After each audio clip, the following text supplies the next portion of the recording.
Hi everyone, thanks for joining in. I'm excited to have Kimberly Belle joining me. Hi Kimberly. Hi, thanks for having me. And some of you might remember Kimberly has joined us before in the group, so great to be talking to you now. Yeah, lovely to be here. So Kimberly is the US Today and international best-selling author with over 1 million copies sold worldwide, with titles including The Personal Assistant, The Marriage Lie, which was a Goodreads Choice Awards semi-finalist for the best mystery and thriller, and the co-author of #1 Audible original Young Rich Widows. Her novels have been selected by Library Reads and Amazon as best books of the month and optioned for film and television. And she divides her time between Atlanta and Amsterdam. And I think, are you in Amsterdam at the moment? Is that right? I am. I'm in Amsterdam now, so it's 10 a.m. and it's freezing Oh, cold here. really? Uh, Like literally 0 degrees. So yeah. I'm getting used to that. Yeah, well, I'm in Sydney and it's really hot and I sticky was gonna and say it's humid. summer there, right? Yeah. Yeah, yeah. So I'm wondering if you want to start off by telling us a bit about the personal assistant. I don't know if people can see my copy. I've got my Yeah, there copy you go. here, Yeah. which I've Yeah. just finished reading and enjoyed reading. Oh, thank you. Yeah. So the personal assistant is a story about a woman named Alex who is kind of an influencer by accident. She posted something that just went viral and it kind of took off from there. So she's an influencer, and she returns home one day to find out that one of her posts has gone viral, but in the worst possible way.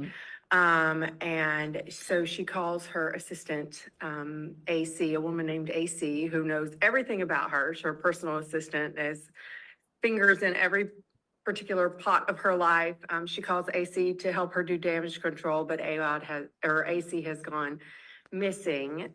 She's gone completely silent, and she's not just silent, but like missing. And the police are looking to Alex and her husband for mm. clues. So, what gave you the first idea for this novel? So it's kind of something that came out of my own, author life. Mm, As authors, we are, I don't want to say required by our publishers to put ourselves out there, but we are kind of really strongly encouraged. mm, But it's not just me that I'm putting out there, because I have a family, I have kids, I have a mm, husband, I have, mm, all these people. So I'm really careful about, there's a fine line that you walk between sharing and oversharing, mm, especially when you're talking about other people who are not really exactly asking to be put out there in that mm, way.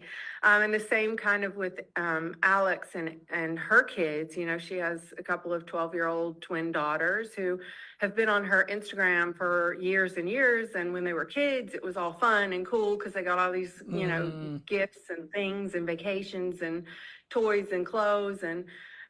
But now they're 12 years old, and I don't know if you guys have ever had a 12-year-old. They're not always very nice. Mm, And so they're really not happy about being put out there. So, it just kind of, it was an idea that came from, me putting myself out there and thinking through all the things that could go wrong. mm, The people who are watching, what if someone's watching and doesn't have the best mm, intentions, mm, and all the damage that they can do, and you as influencer or author or just person putting yourself out there on social media are kind of helpless to stop it. It becomes this runaway train that you really mm, can't do anything about. mm, And that's scary enough that I thought, oh, I bet I could write a thriller about that. mm. Have you had any bad experiences yourself with social media? I'm knocking on the wooden table that I'm sitting at. No, I have Mm, not. But you always get weird comments and yeah, strange comments, and yeah.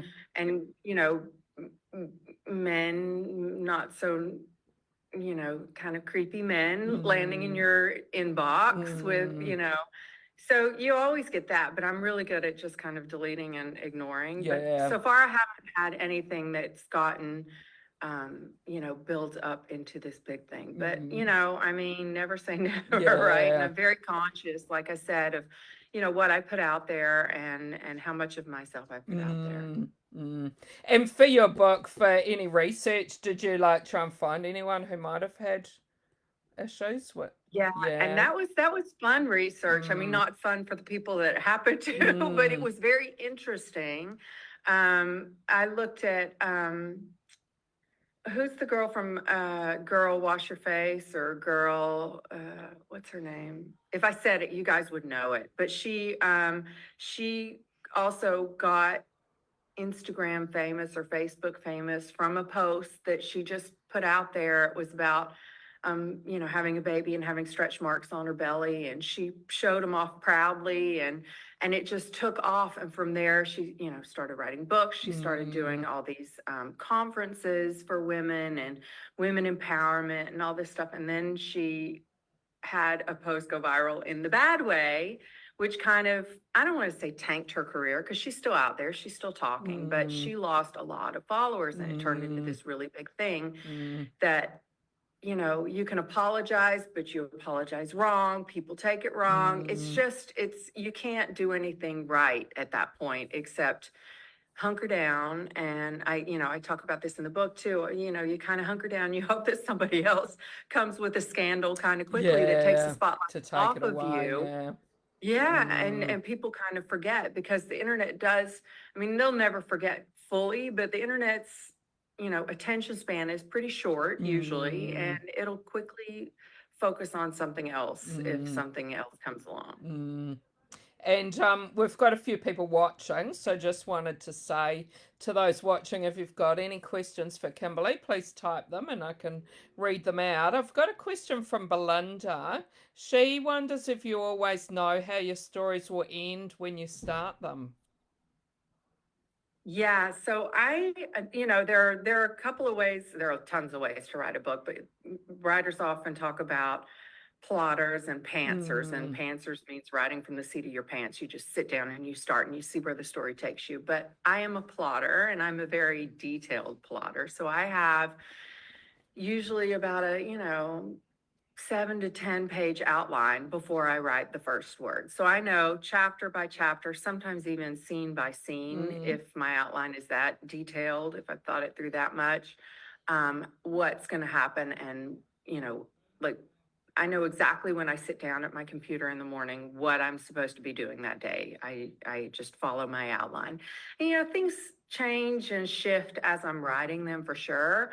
And sometimes I'll combine things that I thought were going to be 2 chapters end up being one, or I realize, oh, I need extra stuff, or I need an extra flashback, but generally, if I finish a book and then I look back at my outline, it's pretty close. So yes, I knew exactly how this one would end. Although I did throw in a little twist there at the end of this one. I can't say it without giving something really big away. But that was something that came in revisions. Okay. Yeah, together also with my editor, we talked about it and made that decision at the very end. Okay. And at the beginning, when I introduced you, I mentioned you've got some of your books optioned for TV or movie. Are you able to tell us anything about that? So, I've had 3 optioned, and all 3 currently we reached the end of the option and they gave it back. One of them was extended a couple times.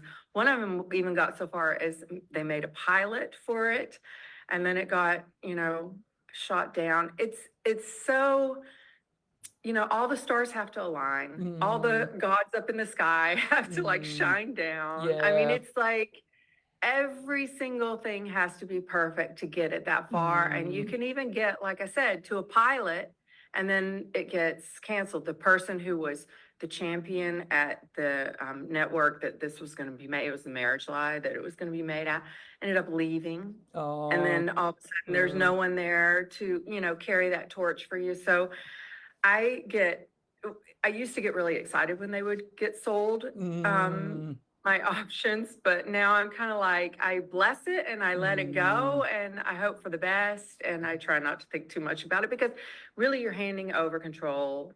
Sorry, that's my husband. He's walking. Hi.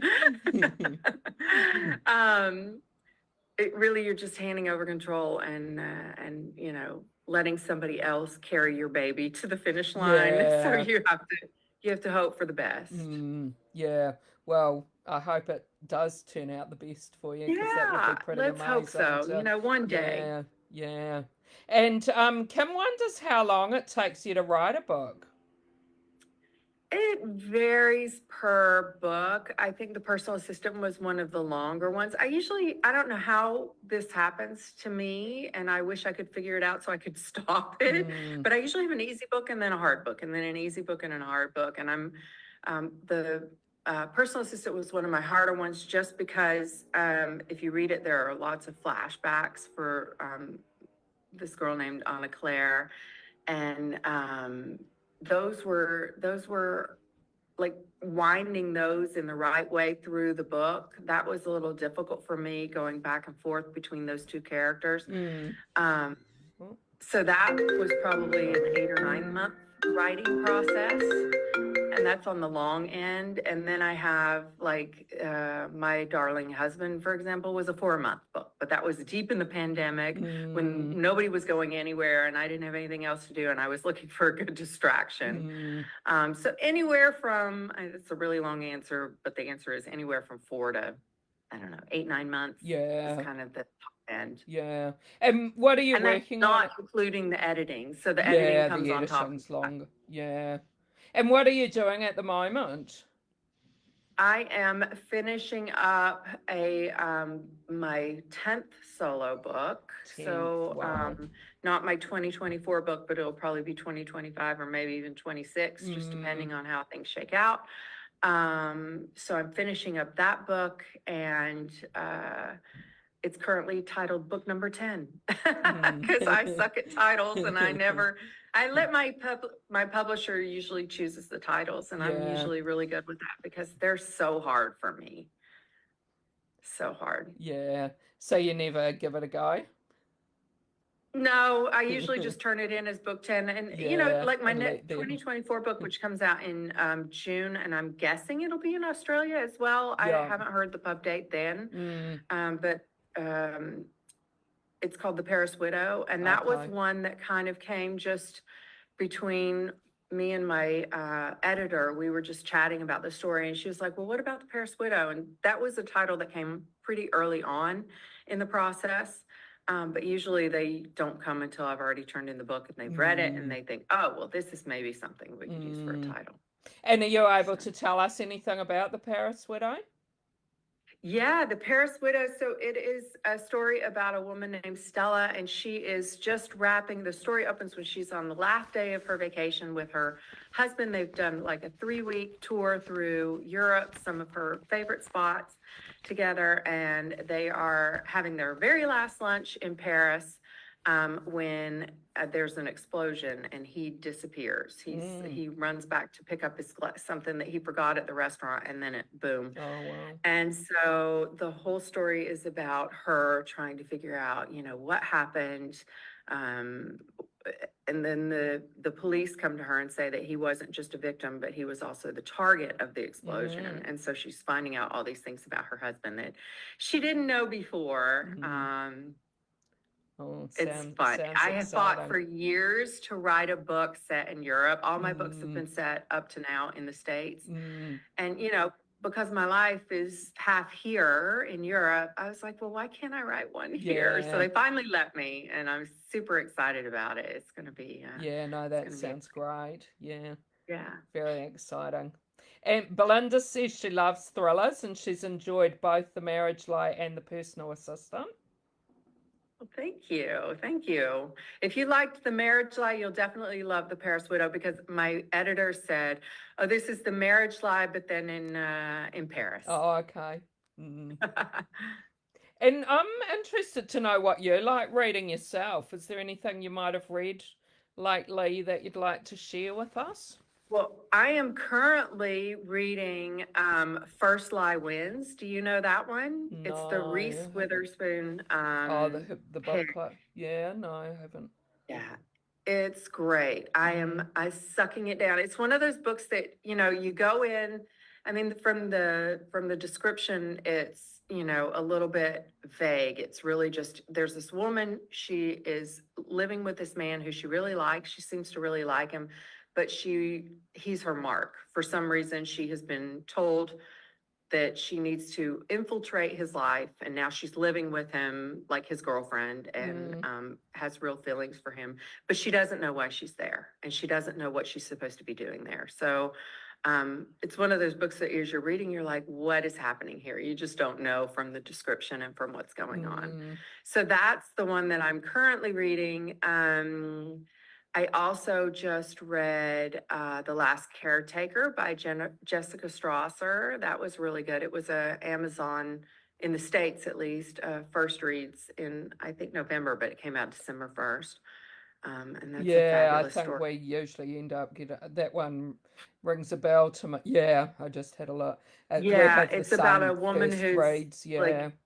yeah, Mm, she's taking care of a property, and mm. a woman shows up, an abused woman. It's saying, I need a place to hide. And apparently the last caretaker before her had like some sort of underground um women's Oh, shelter okay. going on there. So she has to Mm, decide, like, do I help this woman? What's going on? mm. It's very Dear Wife-esque. If you've read Dear Wife, it's, kind of about the, abusive relationships and how to escape an abusive husband. Mm. Well, and So you said before that you're writing your 10th book, I think you said. Is that right? So, correct. yeah, My 10th solo book. So I've yeah. also So you've written written. two co-written books, the Young Rich Widows series, which you talked about on Audible, and then we Mm, have number two coming out.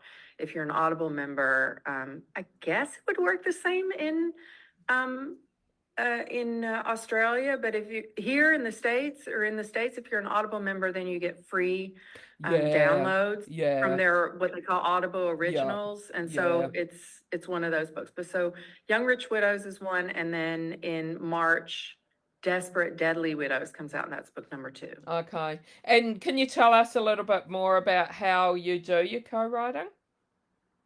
Yeah, so I do it with three other authors, Mm, and they're all thriller authors or suspense authors. They're fabulous. So Vanessa Lilly, Kate Holohan, and Lane Fargo. If you guys have ever read any of their stuff, or if you haven't, check them out. They're really great.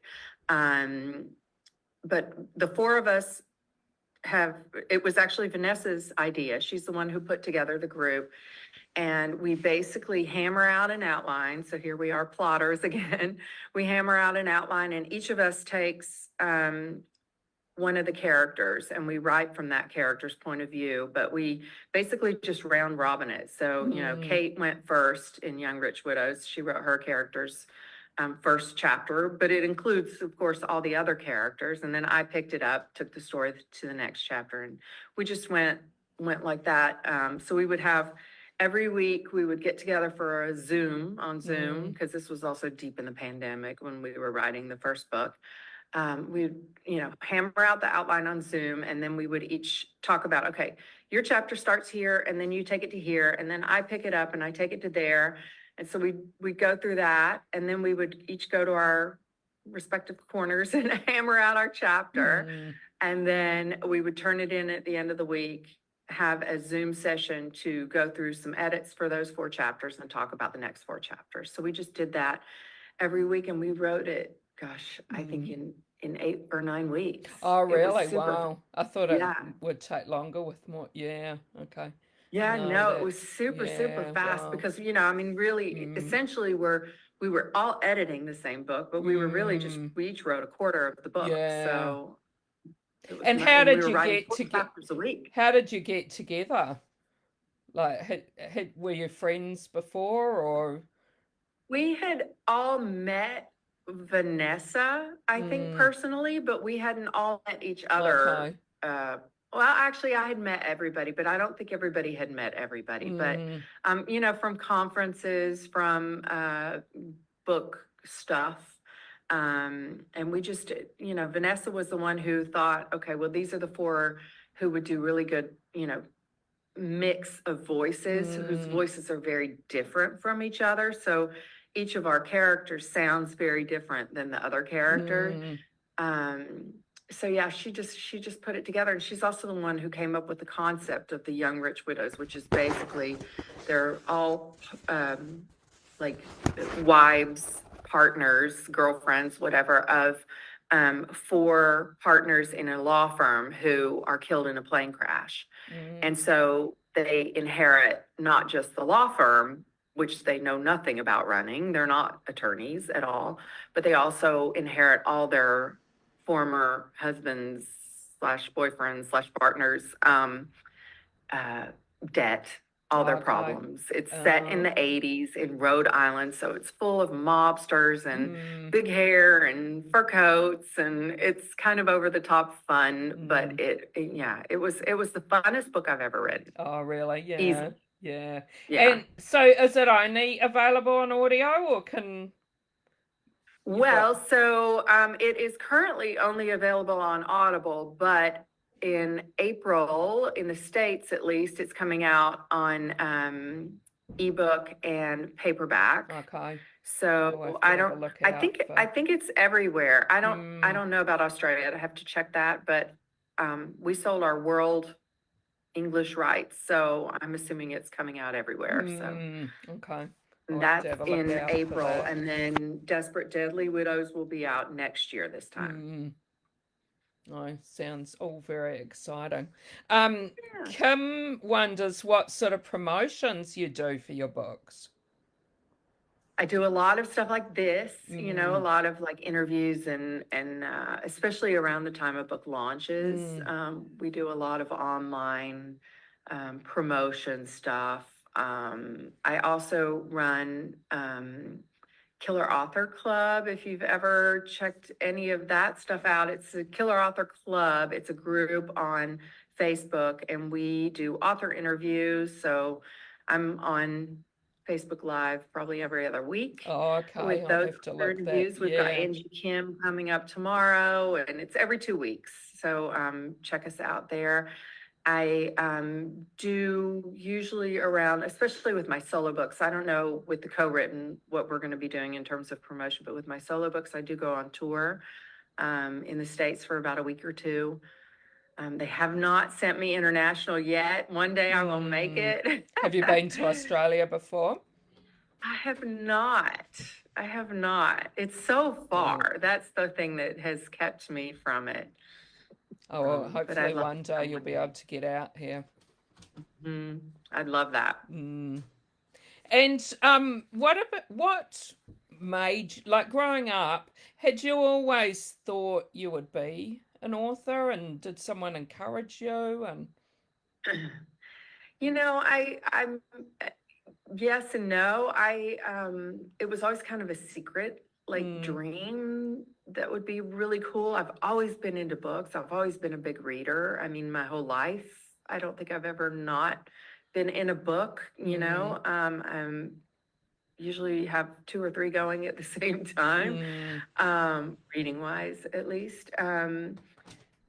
But I got, you know, early on when, you know, writing isn't one of those things that it's not a get rich quick scheme. And it also, when you start, especially when you start, you know, you don't really have a regular salary. You're kind of at the mercy of sales. You don't know, you know. And so when we were starting out and we needed, you know, money for, you know, house and groceries and all those things, I just ended up getting a job at nonprofits. I worked in nonprofits for many, many years, and I really enjoyed it. And I definitely gravitated to the side of the job where I was doing a lot of writing, but it's very different than fiction writing. yeah.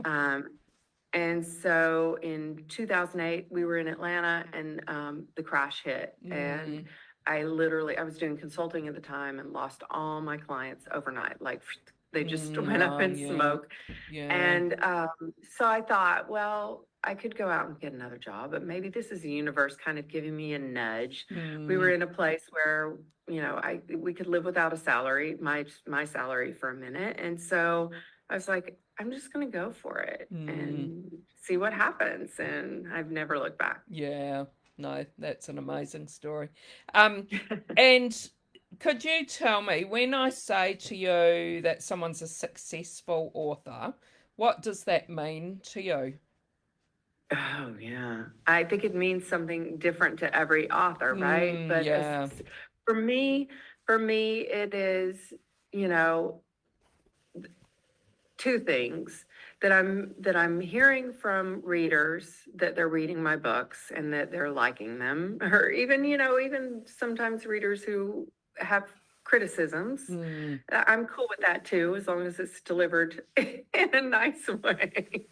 But so people out there reading my books, that for me is a big thing. And the other part of it is that I know that there's going to be a next book. So I'm mm, either under contract for another one, or I feel like my publisher will definitely want me back. I mean, mm. usually it's a 2-book deal that I do with my publisher. So, at the end of when I turn in my last book in the contract, that they're already saying, so what are you writing next? Let's start Yeah. talking, Yeah. things like that, that you're not thinking, oh gosh, who's going to want my next book? Mm, That for mm. me is a good feeling. And Yeah. I think every author reaches a place at some point where they don't know where their next book is going to be. And Mm, and I've had that before, and that's a really awful feeling. I'd really like to not have that feeling again. yeah. Yeah. Well, thanks so much for chatting with me. It's been great talking to you. Yours. Hope you have a great rest of the day and looking forward Yeah. to reading more of your books. Well, thank you. Thank you for having me. This was fun. Thanks, and thanks to those who asked some questions. Bye, everyone.